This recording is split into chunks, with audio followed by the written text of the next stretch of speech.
오늘 우리에게 주신 하나님의 말씀은 예레미야 2장 14절로부터 25절입니다. 함께 읽도록 하겠습니다. 이스라엘이 종이냐 시종이냐 어찌하여 포로가 되었느냐. 어린 사자들이 그를 향하여 부르짖으며 소리를 질러 그의 땅을 황폐하게 하였으며 그의 성읍들은 불타서 주민이 없게 되었으며 녹과 다바네스의 자손도 내 정수리를 상하였으니 내 하나님 여호와가 너를 길로 인도할 때에 내가 그를 떠남으로 이를 자취함이 아니냐. 내가 시올의 물을 마시려고 애굽으로 가는 길에 있음은 어찌됨이며 또 내가 그 강물을 마시려고 아스루로 가는 길에 있음은 어찌됨이냐.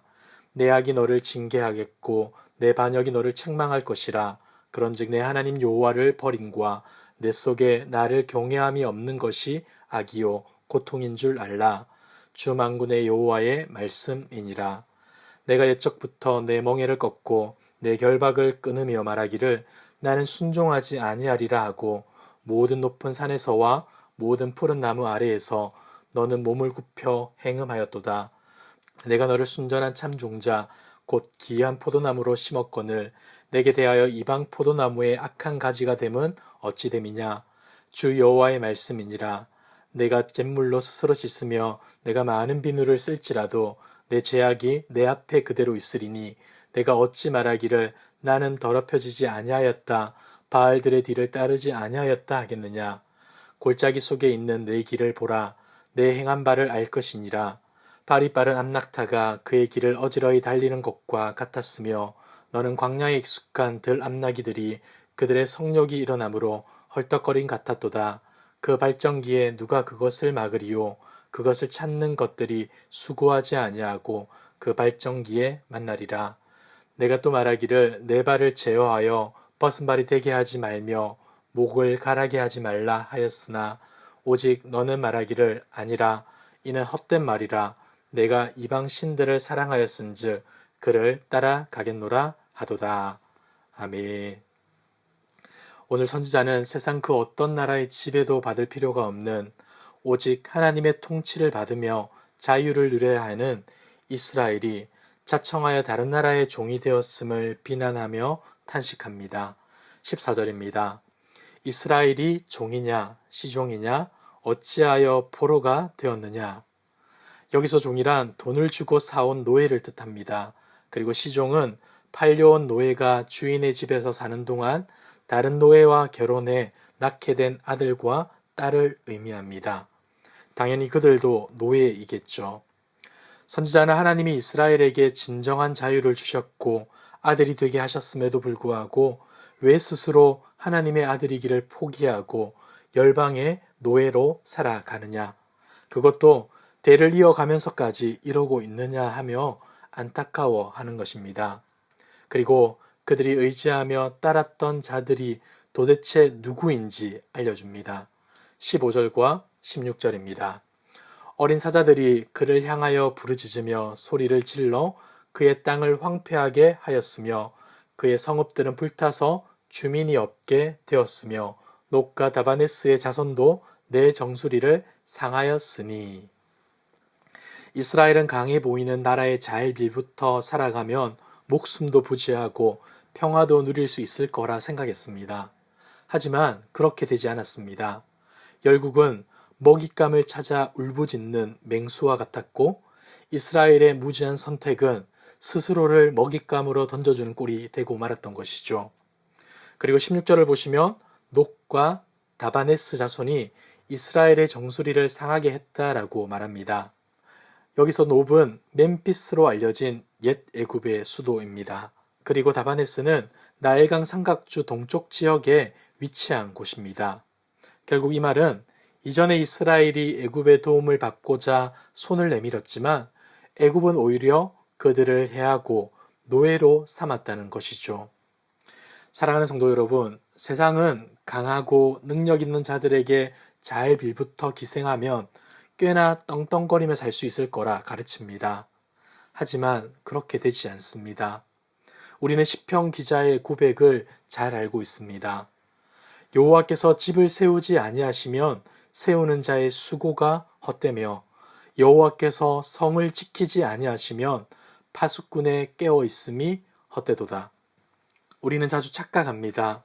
하나님이 우리를 보호하고 복 주시어 평안하게 잘 살도록 하셨음에도 불구하고 정작 자신이 누리는 평안과 행복이 하나님의 은총이 아니라 자신의 능력이고 다른 누군가의 도움이라 착각하죠. 그런데 여러분, 절대 잊지 마셔야 합니다. 만약 하나님께서 지금이라도 우리에게서 축복과 보호를 거두어 가신다면 우리는 단 한순간도 살아갈 수 없는 연약한 존재라는 사실을 말이죠. 그러나 어리석은 이스라엘은 이를 알지 못했습니다. 그들에게 자유와 평화를 주신 하나님의 인도하심을 따르기만 하면 될 텐데 그렇게 하지 않았던 것이죠. 도리어 엉뚱한 곳을 바라보며 그곳에 가고자 합니다. 17, 18절입니다. 내 하나님 여호와가 너를 길로 인도할 때에 내가 그를 떠남으로 이를 자치함이 아니냐. 내가 시올의 물을 마시려고 애굽으로 가는 길에 있음은 어찌 됨이며 또 내가 그 강물을 마시려고 아스루로 가는 길에 있음은 어찌 됨이냐. 어려움에 직면한 이스라엘 백성들의 반응이 어떠합니까? 18절을 보시면 시올의 물과 강물을 마시려고 애쓴다 라고 기록합니다. 여기서 강은 유프라테스 강을 의미하는데 결국 생수의 근원 되시는 하나님을 외면한 채 애굽과 아수르의 도움만을 구했다는 뜻입니다. 이스라엘 백성들은 하나님의 은혜와 사랑을 잊었을 뿐만 아니라 맹수와 같은 열국의 실체도 잊어버린 채 옛 실수를 반복하고 있는 것입니다. 예레미야는 이 모든 문제가 이스라엘이 하나님을 떠났기 때문에 빚어진 일임을 알고 있었습니다. 그래서 19절에서 이렇게 말해줍니다. 내 악이 너를 징계하겠고 내 반역이 너를 책망할 것이라. 그런즉 내 하나님 여호와를 버림과 내 속에 나를 경외함이 없는 것이 악이요 고통인 줄 알라. 주 만군의 여호와의 말씀이니라. 이스라엘이 범한 악과 반역은 징계와 책망으로 결실하게 될 것입니다. 악이 성장해 재앙의 강풍으로 덮쳐올 것이고 반역이 보호를 박탈해 민족들의 침략을 초래하고 말 것입니다. 그리하여 이스라엘은 하나님을 버리고 경외하지 않았던 자신들의 악과 반역이 얼마나 처참한 결과를 가져오는지 고통의 한가운데서 똑똑히 보게 될 것입니다. 망가진 하나님과의 관계는 이후에도 계속됩니다. 20절을 보시면 내가 옛적부터 내 멍에를 꺾고 내 결박을 끊으며 말하기를 나는 순종하지 아니하리라 하고 모든 높은 산 위에서와 모든 푸른 나무 아래에서 너는 몸을 굽혀 행음하도다. 여기서 멍에와 결박은 하나님과 맺은 언약 관계를 의미합니다. 그런데 독특한 점이 있다면 이스라엘은 이 언약 관계를 마치 속박인 것처럼 생각하고 이를 깨뜨렸다는 것입니다. 하나님께는 순종하지 않겠다 선언하며 오히려 우상을 숭배하는 어리석은 모습으로 반응한 것이죠. 그러나 처음부터 이스라엘 백성들이 이와 같았던 것은 아닙니다. 21절을 보시면 내가 너를 순전한 참 종자 곧 귀한 포도나무로 심었거늘 내게 대하여 이방 포도나무의 악한 가지가 됨은 어찌 됨이냐. 하나님의 성물이었던 이스라엘은 좋은 열매를 맺을 수 있는 귀한 포도나무였습니다. 그러나 하나님을 따르지 않고 이방의 노예가 되기로 자청한 이들은 악한 가지가 자라는 이방 포도나무가 되고 말았던 것이죠. 그리고 그들의 죄악이 얼마나 깊이 뿌리가 박혔던지 잿물이나 비눗물을 아무리 많이 써도 씻을 수 없을 정도로 죄가 깊이 배어있다 말해줍니다. 끊임없이 하나님을 저버리고 우상을 추종하며 살았던 것이죠. 때문에 그들은 더럽지 않습니다. 바알을 따르지 않았습니다. 말할 수 없는 것이죠. 23절입니다. 내가 어찌 말하기를 나는 더럽혀지지 아니하였다. 바알들의 뒤를 따르지 아니하였다 하겠느냐. 골짜기 속에 있는 내 길을 보라. 내 행한 바를 알 것이니라. 발이 빠른 암낙타가 그의 길을 어지러이 달리는 것과 같았으며. 여기에서 골짜기 속에 있는 내 길이란 이스라엘의 역사를 통해 볼 수 있는 바알 숭배의 역사를 가리킵니다. 그들은 가만히 있지 못하는 발전기의 낙타, 광야의 들락이 같았습니다. 우상을 향한 통제할 수 없는 그들의 욕구가 이러하다는 것입니다. 그리고 이들은 발전기의 동물들이 별다른 수고를 하지 않고 짝짓기를 하는 것처럼 이스라엘 주위에는 항상 우상들이 존재했다는 것입니다.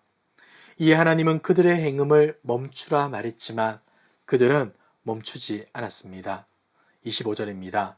내가 또 말하기를 내 발을 제어하여 벗은 발이 되게 하지 말며 목을 가라게 하지 말라 하였으나 오직 너는 말하기를 아니라 이는 헛된 말이라 내가 이방 신들을 사랑하였은즉 그를 따라 가겠노라 하도다.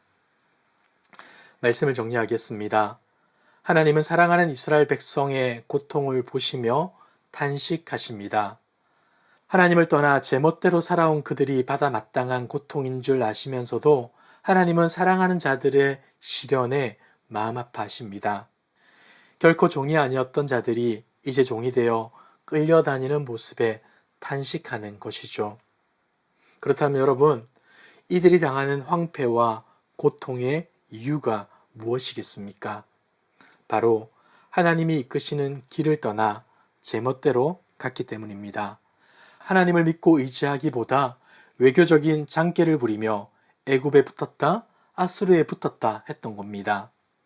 하나님은 그들의 인간적인 헛된 노력을 책망하십니다. 그리고 하나님이 이스라엘을 징계할 수밖에 없는 분명한 죄악의 이유를 알려주십니다. 19절을 다시 봅시다. 내 악이 너를 징계하겠고 내 반역이 너를 책망할 것이라. 그런즉 내 하나님 여호와를 버림과 내 속에 나를 경외함이 없는 것이 악이요 고통인 줄 알라. 주 만군의 여호와의 말씀이니라. 그들이 하나님께 징계를 받은 까닭은 하나님을 버리고 그분을 경외하지 않았기 때문입니다. 사랑하는 성도 여러분, 지금 저와 여러분의 모습은 어떠합니까?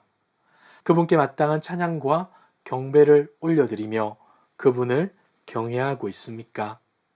만약 하나님만을 의지한다 말은 하면서도 나의 눈과 마음이 하나님 아닌 다른 곳을 먼저 보고 있다면 지금이라도 우리는 돌이켜야 할 것입니다.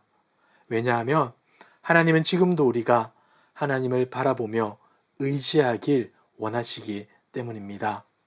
사랑하는 성도 여러분, 하나님과 함께함이 멍해와 속박이 아니라 그 속에 참된 자유와 평화가 있음을 기억하며 날마다 하나님을 가까이 함으로 참된 복을 누리시는 저와 여러분들이 되시길 주님의 이름으로 축복합니다. 기도하겠습니다. 참 좋으신 하나님 아버지, 우리를 택하여 하나님의 자녀 삼아 주시고 가늠할 수 없는 사랑을 허락하여 주셔서 감사합니다. 죄된 욕망과 탐심에 이끌려 세상의 종으로 전락하는 어리석은 인생 되지 않게 하시고 우리에게 참 자유를 주시는 하나님을 바라보며 의지하게 하옵소서. 그리하여 주님과 함께하는 참된 복을 누리는 우리 모두 되게 하옵소서. 이 모든 말씀 예수님의 이름으로 기도드리옵나이다. 아멘. 이 시간 주신 말씀을 기억하며 기도하시고 주간 기도 제목을 따라서 전도와 선교를 위하여서 기도하겠습니다. 우리 교회가 부산 지역에 죽어가는 영혼을 살리며 전도하는 교회 되도록 우리 교회가 파송하고 후원하는 선교사님들과 세계 선교를 위하여서 기도하도록 하겠습니다. 그리고 코로나19 공동 기도문으로 함께 기도하겠습니다. 기도하겠습니다.